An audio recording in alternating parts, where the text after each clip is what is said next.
Okay, I think we're recording. Hi, everybody, and welcome to our presentation about the book White Trash, The 400-Year Untold History of Class in America by Nancy Eisenberg. I'm Minnow. I'm Lauren. And I'm Katie. And next slide, please. So this is a quick intro of the author, Nancy Eisenberg. She's a professor of history. She also wrote several books about history, sociology, political science. She's also an expert in current events and how history has constructed our current social and political systems. Next slide.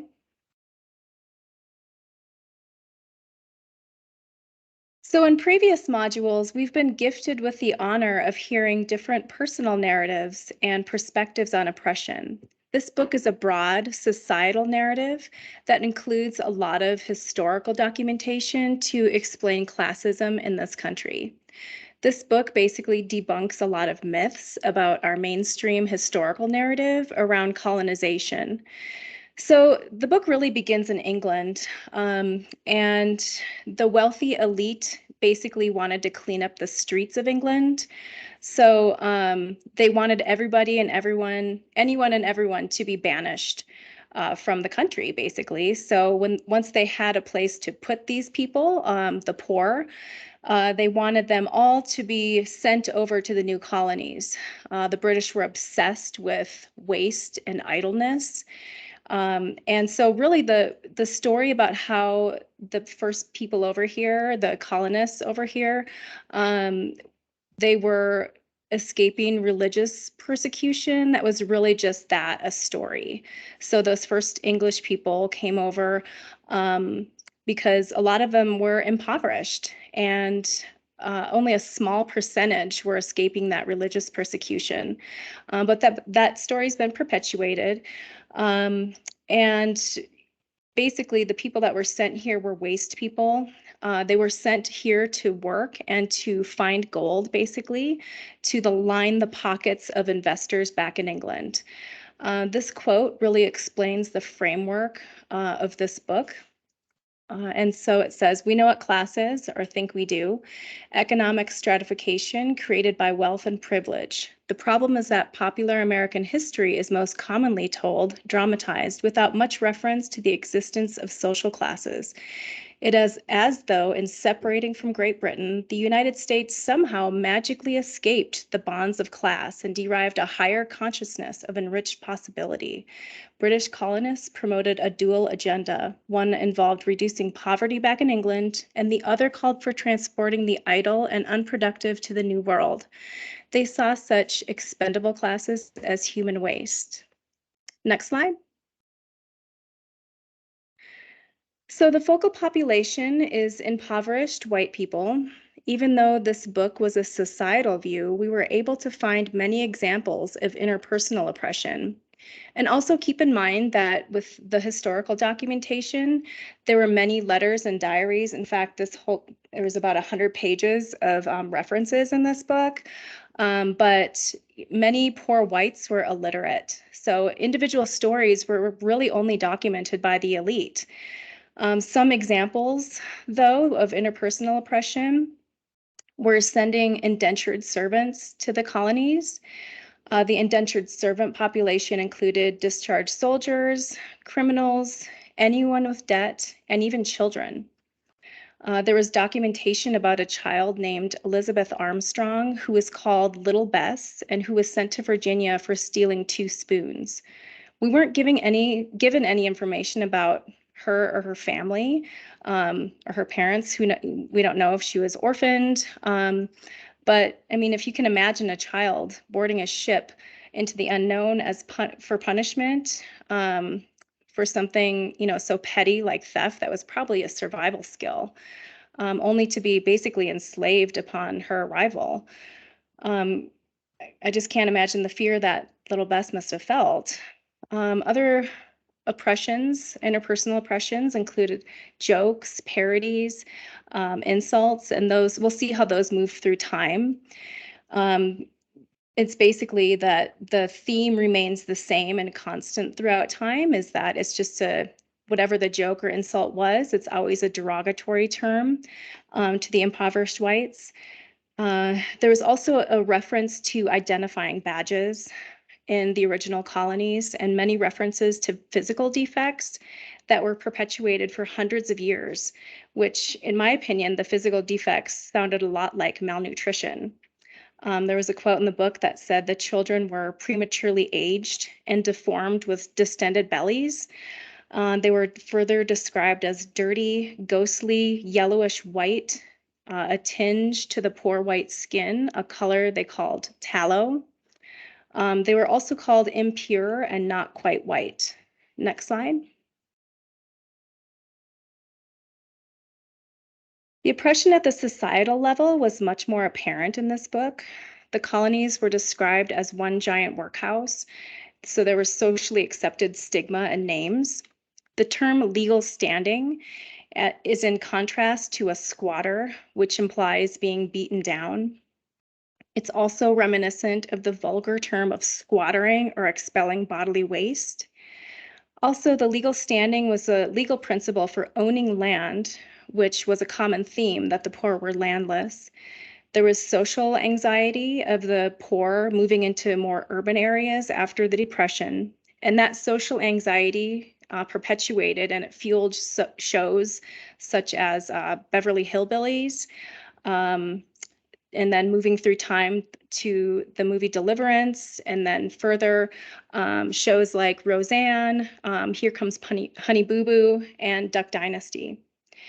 Other examples were zoning ordinances that were put in place regarding types of homes that could be built. For example, in New Jersey, a Ford plant was built, but then a zoning restriction was immediately in place regarding the minimum value of homes and with minimum lot sizes.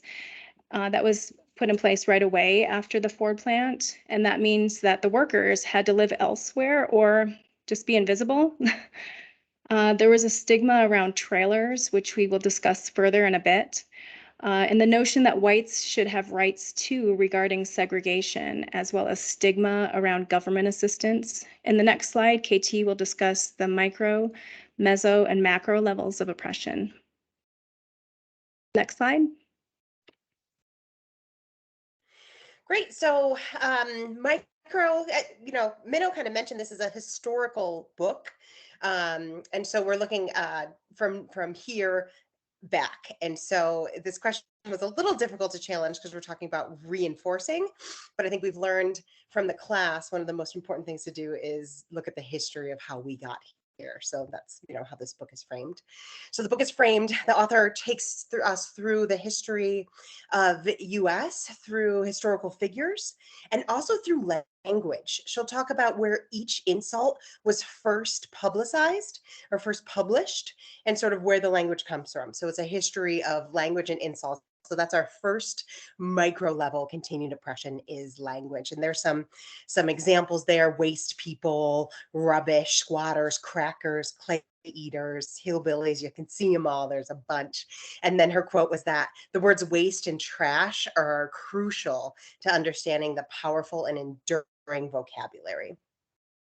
As Minnow touched on too, there were looks. It was the society's elite that was documenting their experience with the poor white. And so you read about someone's daughter as she traveled was just aghast because she ran into a man whose chest hair was exposed, and her experience of his uncouthness and their language and all of the children that he had and bare feet. So a lot of the history and the accounts for this micro level oppression is based on looks. And then eugenics plays a huge part in this book, and I'm so glad I read it for that, because it's hundreds of years that society's elite was trying to sterilize or quarantine an entire population so they wouldn't breed. It was just an obsession about genes and good heritage and the effect on a person at the micro level of having society not want you to exist and not want you to continue existing. So next slide. Really like this quote because it helps us transition from the macro to the meso to the macro. Class has been about income or so sorry. Class has never been about income or financial worth. It has always been fashioned in the physical. Yes, the body, dirty feet, hallowed faces, delinquency and depravity. To live in a shack or a hovel or a shed town or a trailer, it's to live in a place that never acquired the name home. Transitional spaces, unsettled spaces contain occupants that lack the civic markers of stability, productivity, economic value, and human worth. So you can see how the author takes us from the person to the community or town to societal uh, oppression. So next slide. At the meso level, the concept of education. So Minnow mentioned, right, 100 pages of references. There are two sociologists who were mentioned that brought up maybe we could educate the poor. And the rest of society for hundreds of years was like, no, no, we'll just kill them. And so that was really shocking to me, that the concept of education, it just wasn't there. And that just attributes to the general lack of care. Concepts of land and property ownership. Worst classes get the worst land, and we know this from our history of the Native Americans. Home ownership is still today the greatest measure of social mobility. Talking about trailers, it was really great that the author went through when mobile homes were first popularized, first became available. They were really appealing to the middle class until the lowest class came in and started living with them, and then they became completely taboo. And then government set regulations that they could not exist, not within my state lines, not within this, or fine, if you have to have a trailer park, then you have to be behind a 6 foot wall so no one can see in. And it just talks about just society's opinion. It was also really interesting to see how, especially in the South, the classes were pitted against each other, and that middle class Southerners really grew to hate their neighbors, hated the weak, quote from the author, the lazy, the good for nothings who just want to whine all month until they get their relief check, seeing themselves as hardworking and the upper mobility, right? They see themselves as hardworking and self reliant. And the lower class was really left to themselves and left on their own. There really became a political rift between, especially in the Republican Party, anyone who needed government aid. It really became taboo in this meso level class structure in the South. And then she also touched on local government and how local government, especially in the Appalachian Mountains, really wanted to promote coal mining to the point where it just completely not only destructed the lands, destructed the roads, and really destructed the people that lived there. So next slide. Macro level. So this book is all about the pervasiveness of class hierarchy and class identity in the United States. It's through our politics and our government. I loved the that it wasn't just governmental. It also talked about the politics of how kind of we got there. And then eugenics again, right? I kind of struggled where to place eugenics because it's attack on a person, but it's also an attack on the entire class for hundreds of years. And I think this fact really points it out, and that by 1931, 27 states had sterilization laws on the books. And within those sterilization laws, there were 37 categories of kinds of people who would be subject to sterilization. The author says the problem was that no one knows what to do with him. It's this: no one wants to see him for what he really is, one of us, an American.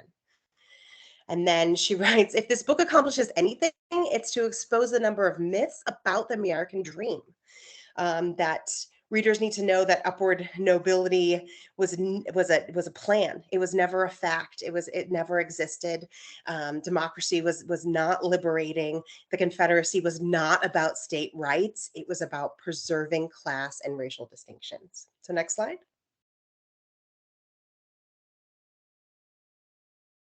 Thought it was really interesting. We talked about how they went through each social figure, each political figure, so there were folks.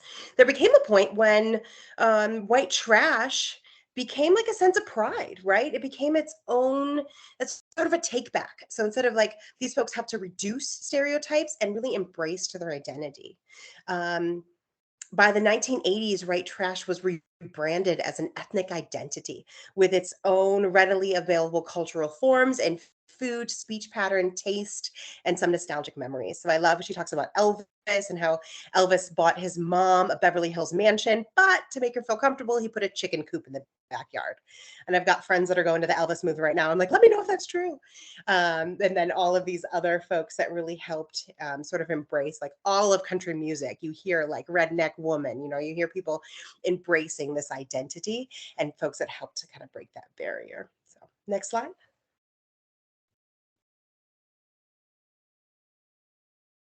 Once again, just the pervasiveness in the fact that the low, poor, white trash folks, they're not out picketing. They're not out in the streets. They are hidden in the swamp.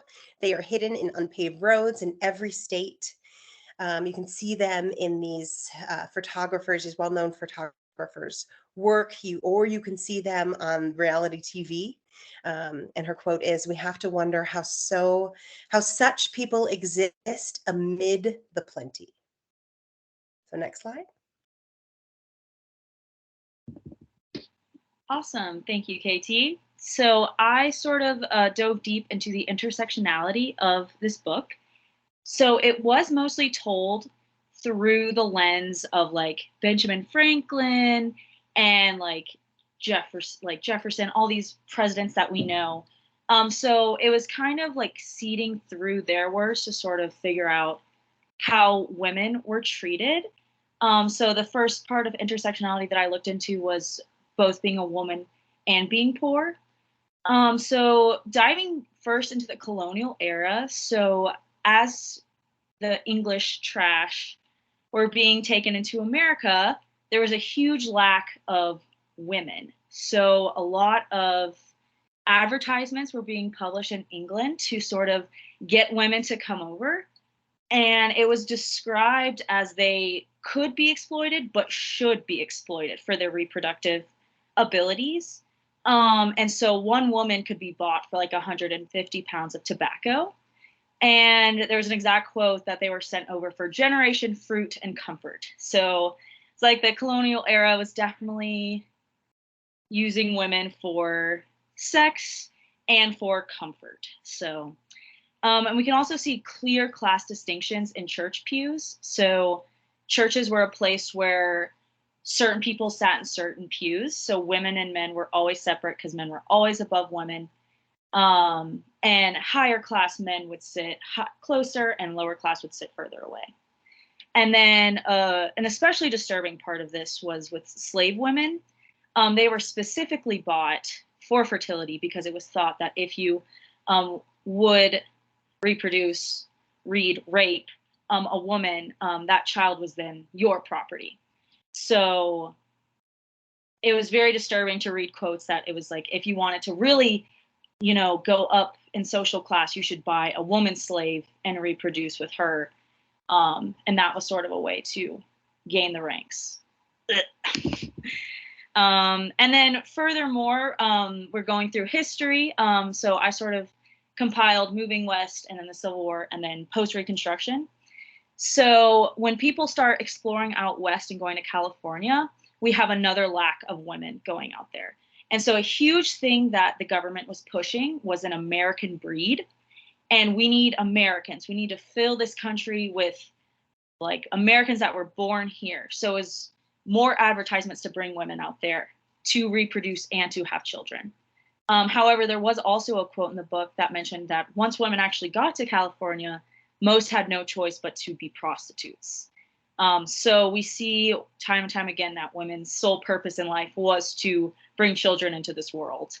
There were also rumors of the elite, because that's most of what the story was told at this time, was that they were stuffing their children's faces with clay.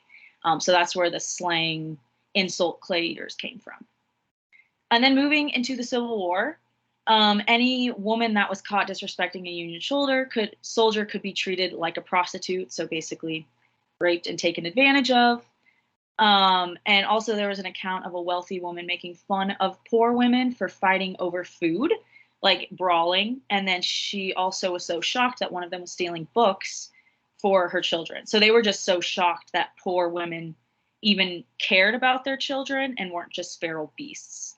So there was a very clear distinction between the wealthy women of the Civil War and the poor women who couldn't even afford food.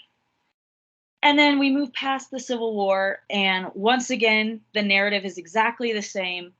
Women have a civic duty to breed healthy children. This is also where we start getting into eugenics, as KT mentioned. So Roosevelt had fears of race suicide, which basically meant he was afraid that immigrants would overrun the country and people that weren't American would overrun. And he also wanted Americans to be the best of the best. So it had this twisted idea of limiting and quarantining women during their times that they're fertile. And then they realized that it was cheaper to operate than to house women long term.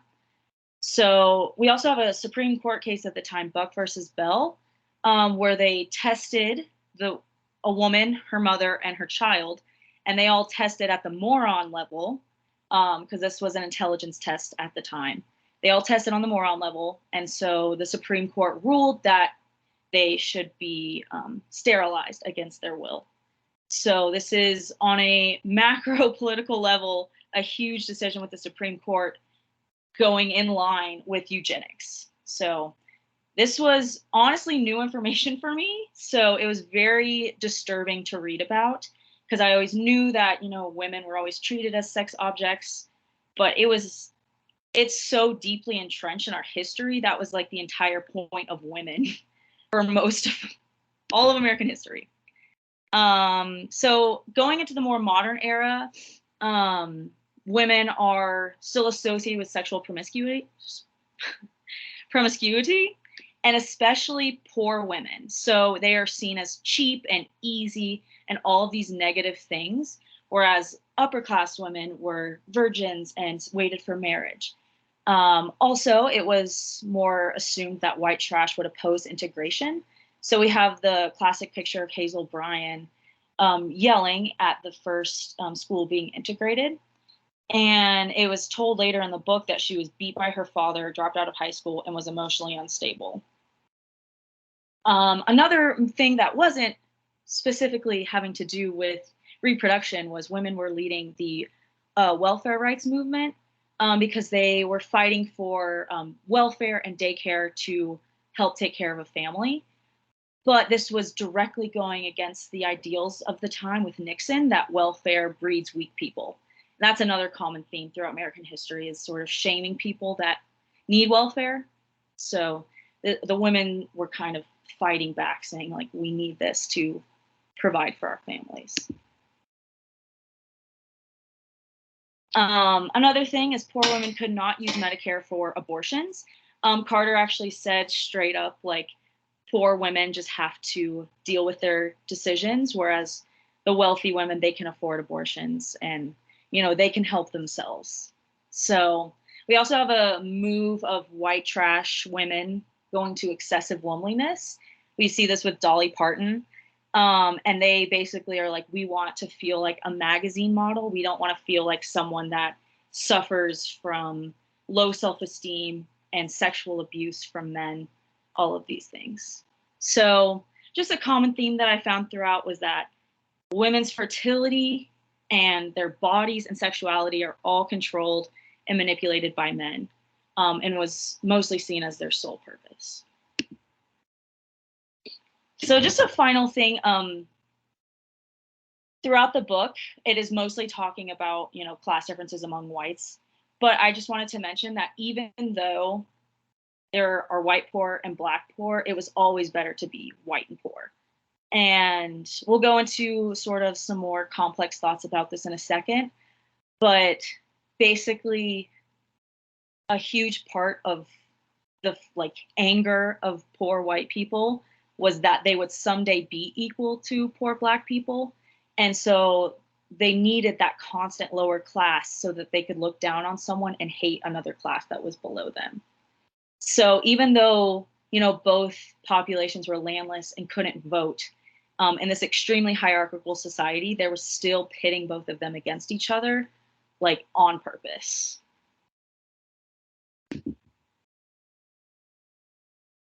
All right, so now all three of us are just kind of going to discuss some different themes that we found that connect to other things that we've learned throughout class. So the first is just sort of the social constructionism of race and class, because neither of these things are real, like they're just constructed by society. So who wants to take the floor?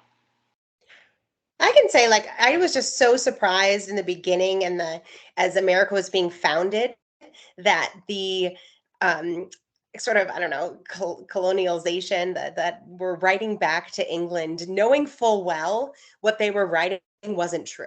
They're like, this is a mess, and I'm going to write some letters and say it's a classless society, and come and all your. So it was like a lie from the beginning, and that was really shocking to me because the class system started right away.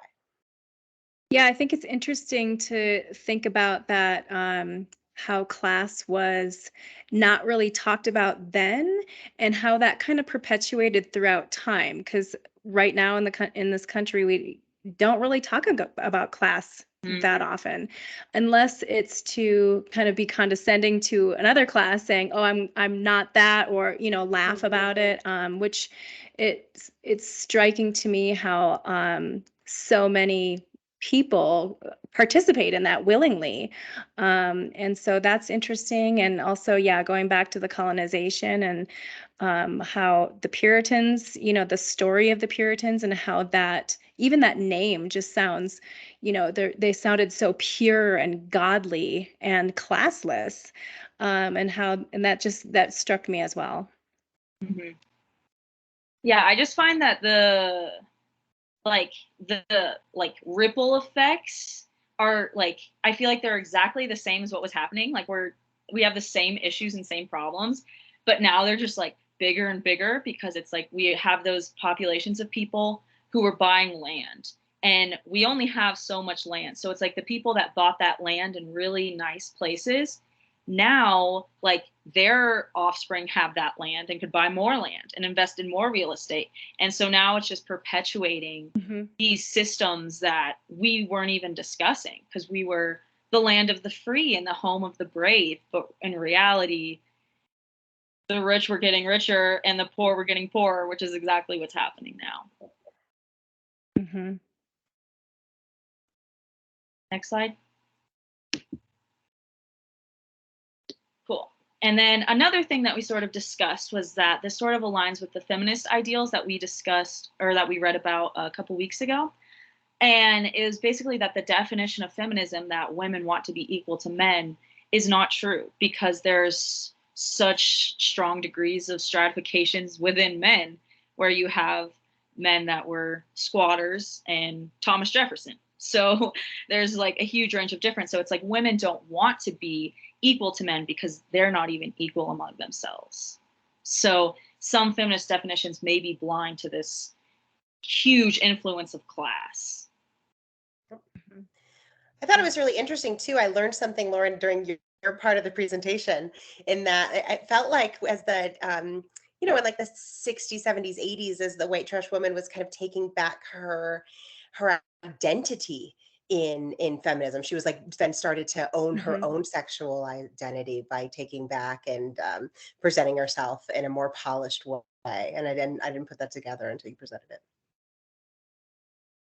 it. A connection I made too is that the colorblind racism theories, or I could see some parallels to the colorblind racism, especially with the abstract liberalism. So basically, middle class and upper class people can say, well, everybody has the same opportunity. This is, America is the land of, opportunity.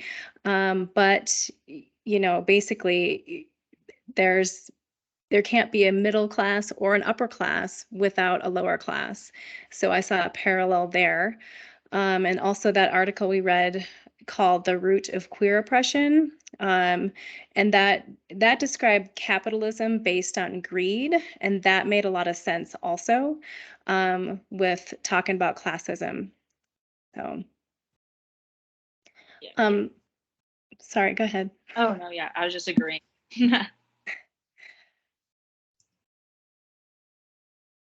Capitalism is the root of all evil.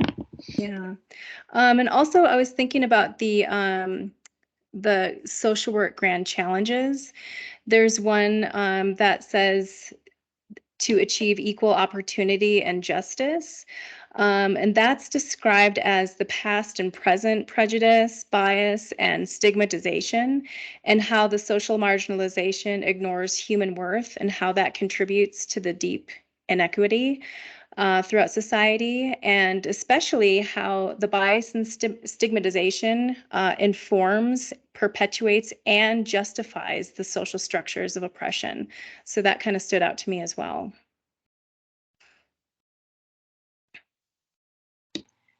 So the last thing that we want to dive into is just sort of how it's been a sort of tactic throughout history to pit poor populations against each other. And this has been mentioned in multiple different articles throughout the whole semester, but it was really evident to me in this book. There are multiple quotes, but to me, the best one is this one by Lyndon Johnson saying, if you can convince the lowest white man he's better than the best colored man, he won't notice you're picking his pocket. So it shows that it's a very purposeful tactic and it works because it's still happening today. And this is so that if you have like poor populations fighting against each other, they won't fight against the one that's actually controlling all of them and overthrow the government with the people in power. Yeah, I really found this theme really fascinating as well, that it was constant and it was pervasive, and I appreciated the author Nancy Eisenberg for going into that photo, right, the one that Lauren shared. We know that historical photo of desegregation in Arkansas, but the author started talking about not the student walking to school, but the student behind her, and the student behind her's life, and I'd never heard that version. And then she goes on to talk about how the governor of Arkansas had three different school districts to choose from. He had an upper middle class school district, a middle class school district, and a very low class school district. And he publicly said, I'm not going to do this to the other schools. I'm only going to do this to the poor white district. And in referring to segregation. So that was kind of, I just didn't know that part of the story. Mm-hmm.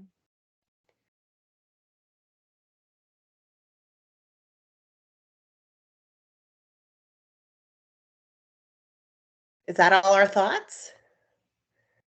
I had just had one more thought about how the government that treats our impoverished population. It just reminds me of an abusive relationship by, taking rights away, punishing, criminalization of poverty, with withholding resources, and, establishing dominance, basically, especially lately with reproductive rights. That really has been standing out to me lately. Yeah. Yeah, also just going back to the intersectionality, I'm like, it's still like women's reproductive rights, like ever like colonial era to 2020, like to today, like it's just the same pervasive message of like, we will control the population. Mm-hmm. We want this American population. And it's just really scary to be a part of. Yeah.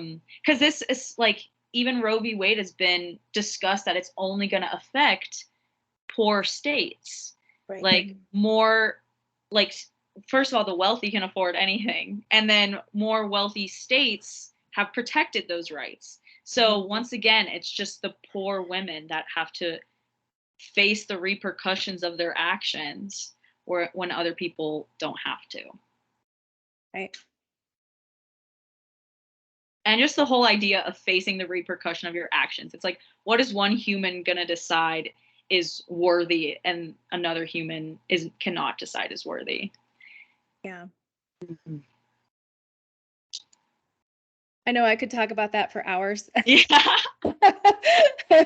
um, but I think that does that conclude our points about the book? Do you guys have any last thoughts about it? Lauren, KT? Nope. Roll the credits. One more slide. Okay. Yeah. Awesome. Okay, well, thanks for joining us. Thanks for watching, y'all. Let me figure out how to stop the recording. There we go. Oops, wrong button.